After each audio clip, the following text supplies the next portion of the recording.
বিএনপির বাঘা বাঘা নেতারা যা পারল না সেটাই করে দেখালেন ২৪-এর মাস্টারমাইন্ড হাসনাত আব্দুল্লাহ। এ কারণেই কি তারেক রহমানের সবচেয়ে কাছের মানুষ এখন হাসনাত? সম্প্রতি জাতীয় সংসদে ঘটে গেছে একদম অবিশ্বাস্য এক ঘটনা। খোদ প্রধানমন্ত্রী নিজেদের দলের বড় বড় নেতাদের পুরোপুরি বাদ দিয়ে বিরাট এক ক্ষমতা তুলে দিয়েছেন বিরোধী দলের এই তরুণ নেতার হাতে। আর এই ঘটনাতেই যেন হিংসার আগুনে রীতিমতো পুড়ছেন বিএনপির অনেক সিনিয়র নেতা। সবার মনেই এখন একটাই প্রশ্ন ঘুরপাক খাচ্ছে, কি এমন জাদু করলেন হাসনাত? কেন এত বড় মেগা তদন্তের চাবি নিজের দলের কাউকে না দিয়ে সরাসরি হাসনাতের হাতে তুলে দিলেন তারেক রহমান? এটা কি শুধুই একটা সাধারণ তদন্ত, নাকি এর পেছনে লুকিয়ে আছে বড় কোনো রাজনৈতিক গেম প্ল্যান? আজকের এই বিশেষ প্রতিবেদনে ফাঁস করা হবে পর্দার আড়ালের এমন এক ভয়ঙ্কর সত্যি যা পুরো রাজনীতির হিসাব নিকাশ একেবারে পাল্টে দেবে। দেশের আইন বানানোর সবচেয়ে বড় জায়গা হলো আমাদের জাতীয় সংসদ। আর সেই পবিত্র জায়গার ভেতরে বসে যারা কোটি কোটি টাকার ধান্দাবাজি করছিল তাদের এবার রীতিমতো কপাল পুড়তে শুরু করেছে। গত ১৯ এপ্রিল দেশের এক নামকরা খবরের কাগজে ফাঁস হয়ে যায় সংসদের ভেতরের আসল চুরিদারির খবর। সেই খবরে একেবারে ডাহা প্রমাণ দিয়ে দেশের মানুষকে দেখানো হয় যে সংসদের কাজের জন্য কেনা ক্যামেরা, সাধারণ ব্যাগ এবং সামান্য কার্ড রিডারের মতো জিনিস কেনা হয়েছে বাজারের চেয়ে কয়েক গুণ বেশি দামে। পানির দামে কেনা জিনিস সোনার দামে দেখিয়ে কোটি কোটি টাকা নিজেদের পকেটে ভরেছে কিছু বড় মাপের চোর। স্পিকার যখন দেখলেন তার চোখের সামনেই এত বড় লুটপাট হচ্ছে, তখন তিনি আর চুপ করে বসে থাকলেন না। এই খবর বাইরে আসতেই সারা দেশে শুরু হয়ে গেল বিশাল তোলপাড়।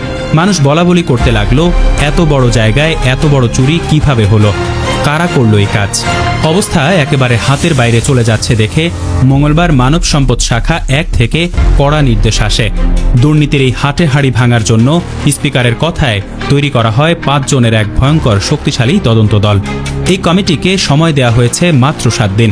এই ৭ দিনের মধ্যেই তাদের মাঠে নেমে দুর্নীতির সব খবর বের করে রিপোর্ট জমা দিতে হবে। এই তদন্ত দলের প্রধান বা আহ্বায়ক করা হয়েছে সরকারি দলের বড় নেতা ও হুইপ ABM আশরাফ উদ্দিন নিজামকে। তিনি অনেক পুরনো নেতা। তার সাথে দলের সদস্য হিসেবে আরও রাখা হয়েছে লুৎফুল্লাহেল মাজেদ, মোহাম্মদ সাইফুল আলম এবং হুম্মাম কাদেরকে। এরা সবাই সরকারের খুব কাছের মানুষ। কিন্তু পুরো দেশবাসীকে অবাক করে দিয়ে এই দলের সবচেয়ে বড় জায়গায় বসানো হয়েছে তরুণদের প্রিয় নেতা এবং বিরোধী দলের সংসদ সদস্য হাসনাত আব্দুল্লাহকে। আর ঠিক এখান থেকেই শুরু হয়েছে রাজনীতির আসল চমক। তারেক সরকার কেন নিজেদের এত বড় বড় নেতা থাকতে বিরোধী দলের এই তরুণের উপর এত বড় ভরসা করল? রাজনীতিতে এমন ঘটনা এর আগে কেউ কখনো স্বপ্নেও ভাবেনি। অনেকেই বলাবলি করছেন এটা তারেক সাহেবের এক বিশাল গোপন চাল।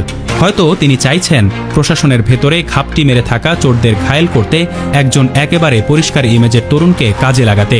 জুলাই মাসের ছাত্র জনতার বড় আন্দোলনের পর থেকে হাসনাত সবার কাছে নিজের যে একটা ভালো জায়গা তৈরি করেছেন, তাতে তারেক রহমানও খুব ভালো করেই বুঝতে পেরেছেন এই ছেলেকে দিয়ে কাজ করালে কেউ টু শব্দ করার সাহস পাবে না। হাসনাতের এই সততার জোর আর মাথা উঁচু করে কথা বলার ক্ষমতাই তাকে আজ বিশাল জায়গায় বসিয়েছে। সবাই এখন তার দিকেই তাকিয়ে আছে। এদিকে বিরোধী দলের একজন নেতার এমন জাদুর মতো বড় জায়গায় চলে আসায় তারেকের দলের অনেক পুরনো নেতার মাথায় বাজ পড়েছে। বছরের পর বছর যারা রাজনীতি করে জীবন পার করেছেন, রাজপথে রোদ বৃষ্টিতে ভিজেছেন, তারা এখন নিজেদের কপাল নিজেরাই চাপড়াচ্ছেন। কেননা কালকের এক তরুণ নেতা এসে সরাসরি প্রধানমন্ত্রীর সবচেয়ে কাছের মানুষ হয়ে যাবে, আর তারা শুধু হা করে চেয়ে চেয়ে দেখবেন। এটা কিছুতেই হজম করতে পারছেন না অনেক নেতা। বিএনপি সরকারের ভেতরেই এখন চাপা রাগ আর ক্ষোভের আগুন জ্বলছে। অনেকেই মনে করছেন এটা তাদের জন্য অনেক বড় এক অপমান। দলের ভেতরে এত বড় বড় লোক থাকতে কেন বাইরের একজনকে এই বড় জায়গায় বসানো হলো, সেই চিন্তায় অনেকের ঘুম হারাম হয়ে গেছে। কেউ কেউ তো লজ্জায় মুখ লুকানোর জায়গা পাচ্ছেন না। কারণ হাসনাতের মতো একজন সাহসী তরুণ যখন দুর্নীতির কাগজ ঘাঁটবে, তখন অনেক বড় বড় চোরের আসল চেহারা বেরিয়ে আসতে পারে। এই আতঙ্কে চোরদের এখন গলা শুকিয়ে কাঠ। তারেক রহমান হয়তো দলের ভেতরের আবর্জনা পরিষ্কার করার জন্যই এই তরুণ নেতাকে মাঠে নামিয়ে আসল খেলাটা খেলছেন। আর এতেই পুরনো নেতাদের হিংসায় জ্বলে পুড়ে ছারখার হওয়ার মতো অবস্থা তৈরি হয়েছে। কে কখন ফেঁসে যায় সেই ভয়ে অনেকেই এখন কাঁদছেন আর দিশেহারা হয়ে পড়েছেন। কবে কার হাতে হাঁড়ি ভেঙে যায় সেই ভয়ে অনেকের এখন রাতের ঘুম উড়ে গেছে। তারা বুঝতে পারছেন না এই নতুন বিপদের হাত থেকে কিভাবে বাঁচবেন। হাসনাতের ভয় এখন তাদের তাড়া করে বেড়াচ্ছে। তারা ভাবতেও পারেননি এমন একটা দিন তাদের দেখতে হবে। যে তরুণকে তারা কিছুদিন আগেও পাত্তা দিতেন না, সেই তরুণ এখন তাদের ভাগ্য ঠিক করবে, এটা ভেবেই তাদের বুক ফেটে যাচ্ছে। তবে সংসদে হাসনাতেরই দাপট শুধু তদন্ত দলের মধ্যেই আটকে নেই। কিছুদিন আগেই তিনি সংসদে দাঁড়িয়ে এমন এক কাণ্ড ঘটিয়েছেন যা দেখে পুরনো নেতাদের চোখ কপালে ওঠার জোগাড়। সংসদে দাঁড়িয়ে তিনি একদম খোলাখুলি সহজ ভাষায় এমপিদের কাজের সুবিধার জন্য সরকারি গাড়ি চেয়ে বসেন। অন্যান্য নেতারা যেখানে ভান করে নিজেদের সাধু সাজার চেষ্টা করেন, সেখানে হাসনাত একদম জেদ ধরে সোজা যুক্তি দিয়ে বুঝিয়ে দিয়েছেন গাড়ি কোনো আরামের জিনিস নয়, বরং কাজের জন্য এটা খুব দরকারি একটা জিনিস। গাড়ি ছাড়া সাধারণ মানুষের কাছে গিয়ে কাজ করা অনেক কষ্টের, তাই কাজের জন্য এটা তার চাই।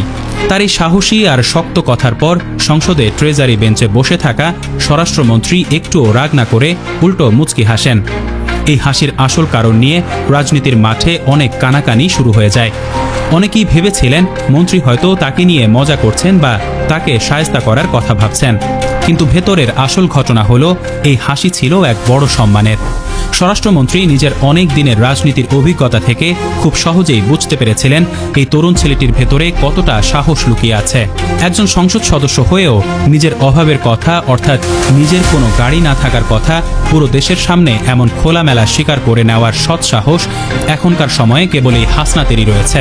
এখানে কোনো মাস্তানি বা গায়ের জোরের ব্যাপার ছিল না, বরং ছিল একদম সহজ সরল সত্য কথা। আর এই সততার কাছেই যেন হার মেনেছে পুরনো দিনের সব হিসাব নিকাশ।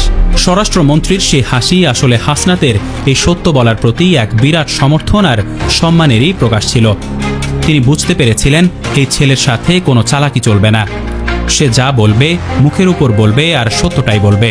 সব মিলিয়ে হাসনাত আব্দুল্লাহ সারা দেশকে আঙুল দিয়ে দেখিয়ে দিয়েছেন বিরোধী দলে বসেও কিভাবে দেশের বড় কাজ আদায় করে নেওয়া যায়। যদি মনে জোর থাকে আর নিজের কাজে সততা থাকে, তবে সবাই তাকে সম্মান করতে বাধ্য। বিএনপি সরকার তাকেই বড় তদন্ত দলে রেখে রাজনীতির মাঠে এক বিশাল ভালো খবর দিয়েছে। এটা প্রমাণ করে যে চুরি না করলে সবাই দাম দেয়, কিন্তু রাজনীতির মাঠে কোনো কাজই এমনি এমনি হয় না। তারেক সাহেবের এই অবাক করা কাজের পেছনে কি শুধুই সততার দাম রয়েছে, নাকি হাসনাতকে নিয়ে তারেক সরকারের অন্য কোনো গভীর গোপন চাল রয়েছে? চোরদের উচিত শিক্ষা দেওয়ার নামে বিএনপি কি হাসনাতকে নিজেদের কোনো বিশেষ কাজে লাগাচ্ছে, বা নিজেদের কোনো স্বার্থ হাসিল করতে উঠে পড়ে লেগেছে, নাকি হাসনাত নিজেই তার আসল বুদ্ধি খাটিয়ে নিজের রাস্তা পরিষ্কার করছেন? তবে যাই হোক না কেন, সময় গেলেই রাজনীতির এই নতুন খেলার সব ভয়ঙ্কর সত্যি একে একে সবার সামনে চলে আসবে। আর সেদিন হয়তো অনেক বড় বড় চোরই কেঁদে কুল পাবে না। রাজনীতির এই নতুন খেলা আর তারেক হাসনাতের এই নতুন দোস্তি আগামী দিনে বাংলাদেশের রাজনীতিতে কোনো নতুন ঝড় তুলবে কিনা, সেটাই এখন দেখার বিষয়। সবার মনেই এখন এই প্রশ্ন। রাজনীতিতে কখন কি হয় তা আগে থেকে বলা খুবই কঠিন, তাই সব সময়ের জন্য চোখ কান খোলা রাখতে হবে।